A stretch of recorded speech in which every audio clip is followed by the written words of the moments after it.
Okay, now आज का जो टॉपिक होगा वो होगा तुम्हारा सेल के अंदर हमने न्यूक्लियस कवर कर लिया। Yes sir. न्यूक्लियस के बाद अब हमें पढ़ना है थोड़ा सा साइटोप्लाज्म। क्या पढ़ना है? साइटोप्लाज्म। देखो साइटोप्लाज्म सिंपल सी चीज है। Cytoplasm is like the jelly like या fluid like substance in which the contents of the cell float। ये जेली लाइक सब्सटेंस है जिसके अंदर सेल की सारी चीजें फ्लोट कर रही होती हैं। बेसिकली ये न्यूक्लियस एंड सेल मेम्ब्रेन के बीच में प्रेजेंट होता है।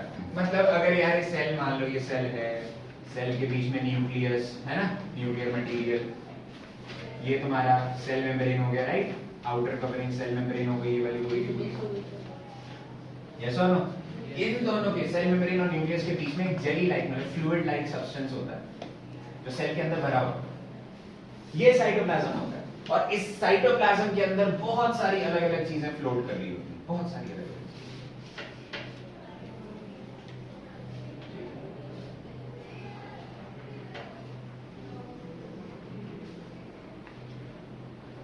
बहुत सारी अलग अलग चीजें फ्लोट कर रही होती हैं और इन चीजों को हम बोलते हैं सेल ऑर्गेनेल्स। क्या बोलते हैं हम? Cell organelles. मेन हमने सेल ऑर्गेनेल्स के बारे में पढ़ा, ठीक है?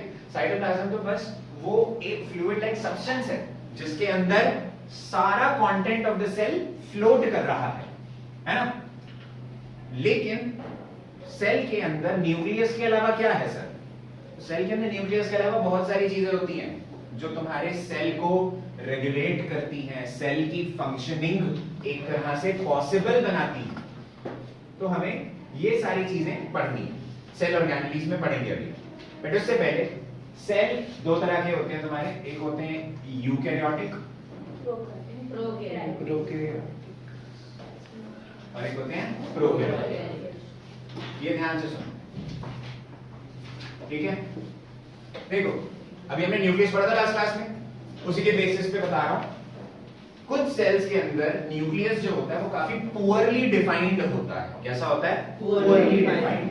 मतलब न्यूक्लियस जो है, न्यूक्लियस कवरिंग नहीं है, न्यूक्लियस के ऊपर प्रॉपर कवरिंग नहीं है, ठीक है? मैंने बताया था न्यूक्लियस डबल लेयर्ड मेम्ब्रेन से कवर्ड होता है, लेकिन इनमें नहीं होता, कुछ सेल्स में नहीं होता। ये बड़ा खराब सा दिख रहा होता है, ठीक है? जो भी फोटोग्राफ्स होंगी ना तुम्हारे अलग अलग सेल्स की, वो मैं तुम्हारे ग्रुप में भेज दूंगा, जो भी तुम्हारे रिलेटेड डायग्राम्स है। एग्जाम में नहीं आते बनाने के लिए, बट विजुअलाइज करने में तुम्हें हेल्प करेंगे। नाउ प्रोकैरियोटिक सेल्स वो सेल्स होते हैं जिनके अंदर जो न्यूक्लियस होता है वो काफी पुअरली डिफाइंड होता है, पुअरली डिफाइंड न्यूक्लियस प्रेजेंट होता है इसमें। यहां तक कोई दिक्कत? यूकैरियोटिक सेल्स के अंदर वेल डिफाइंड न्यूक्लियस होता है। Any doubt? No sir. Good. Well defined nucleus, well defined nucleus. और जो तुम्हारे प्रोकैरियोटिक सेल्स होते हैं इनके अंदर सेल ऑर्गेनेल्स भी काफी पुअरली डिफाइंड होते हैं। जैसा क्लियर? सेल ऑर्गेनेल्स भी काफी पुअरली डिफाइंड होते हैं। यूकैरियोटिक के अंदर सेल ऑर्गेनेल्स वेल डिफाइंड होते हैं, सेल ऑर्गेनेल्स की कवरिंग भी होती है। इनके अंदर सेल ऑर्गेनेल्स के ऊपर कवरिंग नहीं होती। सेल ऑर्गेनेल्स क्या होती है सर, ये तो बताओ। अभी पढ़ेंगे उसके बारे में, पढ़ेंगे उसके बारे में। प्रोकैरियोटिक जो सेल्स होते हैं काफी स्मॉल साइज होते हैं, ठीक है? Smaller in size. वो साइज याद नहीं करना, बट यस यू राइट। और ये लार्जर इन साइज होते हैं कंपैरेटिवली, ठीक है? प्रोकैरियोटिक सेल्स जो होते हैं वो स्मॉलर इन साइज होते हैं कंपैरेटिवली यूकैरियोटिक से। फॉर एग्जांपल यूकैरियोटिक हमारे सेल्स जो हैं यूकैरियोटिक सेल्स हैं, ठीक है? हमारे सेल्स जो होते हैं लार्ज इन साइज होते हैं, लार्जर इन साइज होते हैं as compare to bacteria. Bacteria होते हैं बहुत सारे जो कि प्रोकैरियोटिक सेल्स में कंसीडर किए जाते हैं। अमीबा भी यूकैरियोटिक सेल में आता है क्योंकि अमीबा भी बहुत सारी वेल डिफाइंड न्यूक्लियस होता है उसका। अच्छा, इसके अंदर जो प्रोकैरियोटिक सेल्स में पुअरली डिफाइंड न्यूक्लियस होता है ना, बता देता हूं शायद एक्स्ट्रा है, उसको न्यूक्लियोइड बोलते हैं,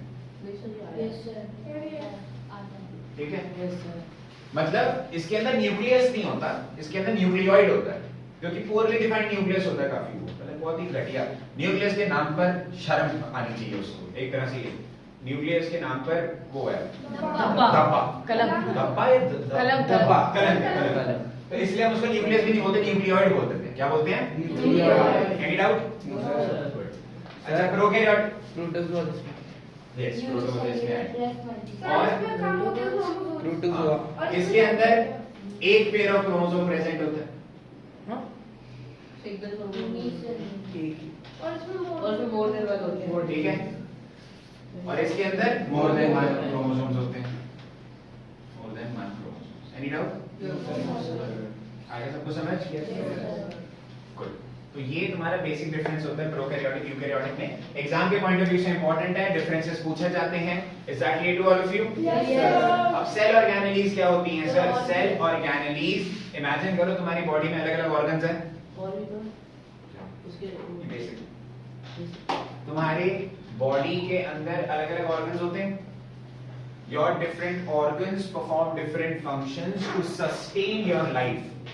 तुम्हें जिंदा रखने के लिए फंक्शंस होते हैं, इंपॉर्टेंट फंक्शंस होते हैं। तो सेल ऑर्गेनेलीज भी एक तरह से सेल के ऑर्गन्स हैं।